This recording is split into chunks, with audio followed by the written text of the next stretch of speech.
Akkam jirtan kabajamtoota ilmaan Oromoo hundumtuu bakka jirtanitti.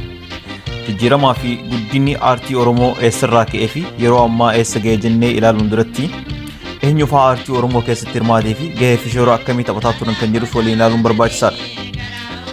Artistiin Oromoo hunduu ga'ee hanga taayitaa ofii akka ba'e eenyuun waan irraanfatu natti hin fakkaatu. Mee osumaa jennuu weellisaa tokko waliin walaa yaadanna. Yaadannoo kiyyarraan yoo eegalu sirboota aadaa yeroo ijoollummaa kiyyarraa jalqabe hanga umrii guddina kiyyaatti ani irraanfanne keessaa tokko sirba mata dureen isaa Duuroo Leemmanni jedhu keessa kiyya inni irraanfatu. Sirbichi yeroo hedduu kan dabraa ture raadiyoo Itoophiyaa kan sagantaa afaan Oromoo Surata Dilbataa jedhamu natti fakkaata. Isa qofa osoo hin taane mana barumsaa keessatti barumsa raadiyooniidhaan barattootaaf dabraa ture keessatti deddeebiidhaan sirbi kun dabarfamaa ture. Biyya baqadhee gama biyya Norwee erga qubadheen booda weellisaa tarree hangafootaa keessatti ramadamuu fi sirboota aadaa Oromoo hedduu gumaachuudhaan akkasumas weellistoota babbeekamoo Oromootiif walaloo fi yaadaloo hedduu kan gumaache artist Kurkujjee Simbootiin wal barre. Maqaa guutuun isaa artist Kurkujjee Simboo Seeroo jedhama. Dhalatee kan guddate Arsii Golbaa Alutooti. Qabsoo hadhaa'aa uummanni Oromoo barootaaf gaggeessaa ture keessatti nama adda durummaadhaan hirmaataa turedha. Bara aadaa fi duudhaa Oromoo barsiisuun rakkoo ta'e keessattis sagantaalee raadiyoo Itoophiyaa irratti hirmaachuudhaan aadaa fi duudhaa uummata Oromoo barsiisaa ture. Sababuma kanaanis ija mootummaa yeroo sana kan ture Dargii kan yeroo san ture keessatti shakkii guddaadhaan hordofamaa ture. Dargiin erga kufee boodas qabsoo sabboontonni gaggeessaa turan keessatti hirmaachuudhaan hawwisa adda bilisummaa Oromoo keessattis ga'ee guddaa taphataa turee jira. Rakkoo fi dararaan guddaanis isa mudatee jira. Haalli darraa guddaaf saaxiluu danda'u argamnaan biyyaa baqate. Jireenya baqaa biyya Keeniyaa Naayiroobitti gaggeesse achittis qabsoo sabaa gaggeessaa turuun isaa ni yaadatama. Weelluu fi geerarsa aadaa dirree lolatti ittiin Oromoon wal dammaqsu geeddaruudhaan sabboontota dammaqsaa ture. Erga gama biyya Norwee dhufeen boodas hawaasa Oromoo biratti nama jaalatamaadha. Aartii Oromoo deeggaruu keessattis walaloo fi yeedaloo kennuus itti fufee jira. Turtii bara waggoota 20 olii boodaan gaafa Juunii 14 Norwee irraa yaabbachuudhaan gaafa Juunii 15 barii bara 2019 gama biyya haadhaa fi abbaa isaa galuuf qophaa'ee jira. Namoonni carraa isaa qunnamuu argattan simannaa qabsaa'aa tokkoof godhamu akka gootaniif goota kenna kanas akka jajjabeessitan abdii qabna. Sirboonni inni weellistoota Oromootiif gumaache keessaa muraasni akka armaan gadii kanatti. Hirphaa Gaanfuree hin beeyna seenaa keenya maddi walaabuu lafuu burqaa keenyaa sirba jedhu. Ammas Eedaa Alachaa Gaarree Gaabbitaa Maarree sirba jedhuu fi Halloo Daawwee Shashanaafattee Muktaar Usmaan Hummoo Gurraacha Saaqaa Kaawwoon Deebite Waaqaa kan jedhuu fi Waaritee Furii Ilmaassi Koomandoo eenyutu gargar baasa fa'a jedhanii fi Gabii Edoo fa'as akkasumas weellistoota hedduun akka keessatti argaman yaadannoo Kurkujjee Simboo irraayi. Mee isinis gaa sirba isaa Duuroo Leemmanni jedhu kana isin affeeruudhaan imala gaarii jechuu barbaada. Turtii gaarii galatoomaa.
Eshulo elmani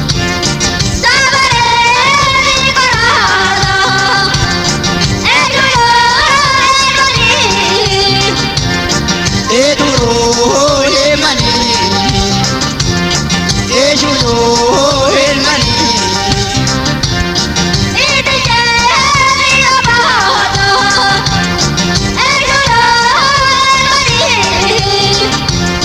Bekan tu biyaloni Eshulo elmani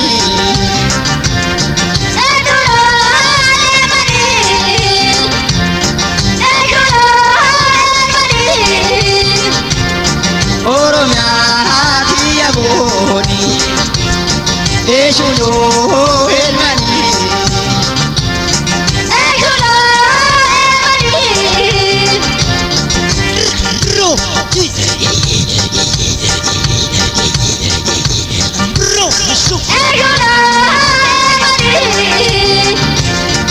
Eduro elmani Eshulo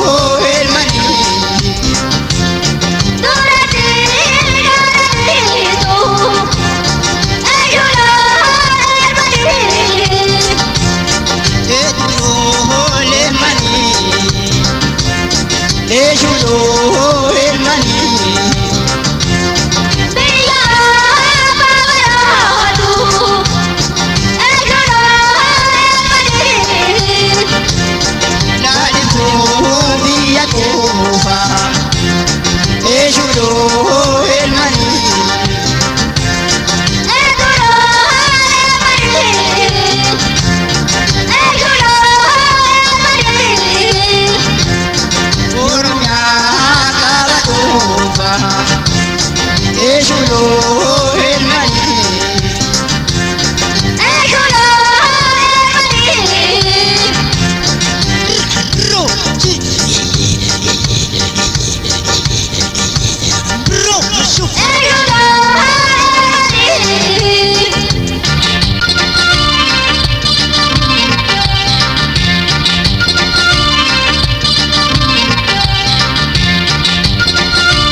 Eduro elmani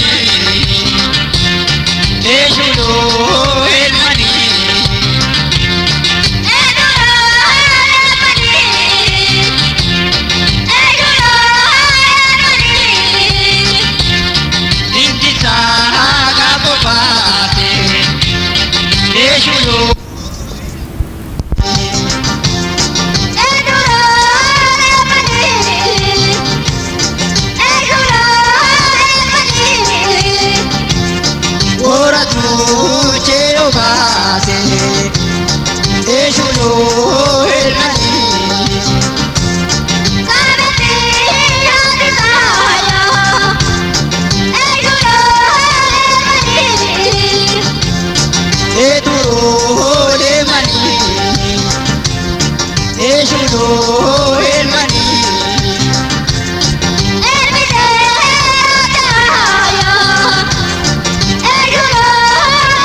elmani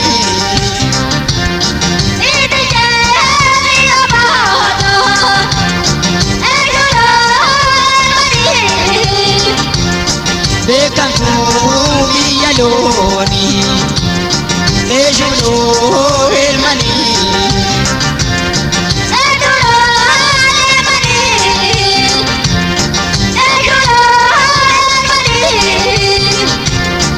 Oromiyaa biyya booni eeshuloo elmanii